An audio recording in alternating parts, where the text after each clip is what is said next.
Good morning everyone. আর আজকে হচ্ছে রবিবার, মানে মাটন খাওয়ার দিন। আজ মাটন হচ্ছেই। Good morning everyone. তো আজকেও কিন্তু রোদ্দুর মনে হচ্ছে না উঠবে, মেঘলা রয়েছে। তবে দুদিন ধরে ঠান্ডাটা একটুখানি কম, তবে আজকে মনে হচ্ছে আবার জমিয়ে ঠান্ডাটা পড়েছে। আর আজকে হচ্ছে সেই দিন, কি দিন বলো? পিকনিক। আজকে হচ্ছে পিকনিক। তো অনেক দিন ধরে তোমাদেরকে বলছিলাম যে আমরা একটা পিকনিক করব সবাই মিলে। তো আজকে হচ্ছে সেই স্পেশাল ডে যেদিনকে আমরা যাচ্ছি পিকনিক করতে।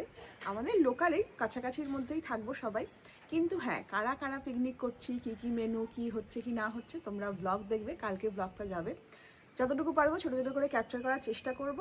আর আমার মনে আর কালকে আমরা কৃষ্ণনগর গেছি, ওইদিকে ভেবেছিলাম খুব ঠান্ডা থাকবে, সেরকম ঠান্ডা নেই। না, দুদিন ধরে ঠান্ডাটা কমই ছিল। কালকে ঠান্ডাটা একদমই ছিল না ধরতে গেলে, কিন্তু আজকে আবার মনে হচ্ছে যে ঠান্ডাটা রয়েছে। কেননা বলো, কালকে কৃষ্ণনগরে কত লোকের সাথে দেখা, হ্যাঁ, কত লোকের সাথে।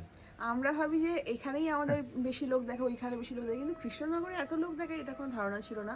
তো কালকে গেছি, তো ওখানে কত মানুষের সঙ্গে দেখা হচ্ছে, আর সবাই মোহরদের বাড়িতে অনেকে এসছে, অনেকেই আমাদের ভিডিও দেখে।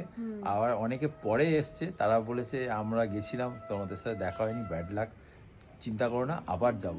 আমাদের ওই জায়গাটা একটা খুব মানে মনের জায়গা হয়ে গেছে। মোহরের বাড়ি গেছিলাম, পায়েলের বাড়ি গেছিলাম, আরো যাব, সবাই বলেছে যেতে। সব ইনভাইট করে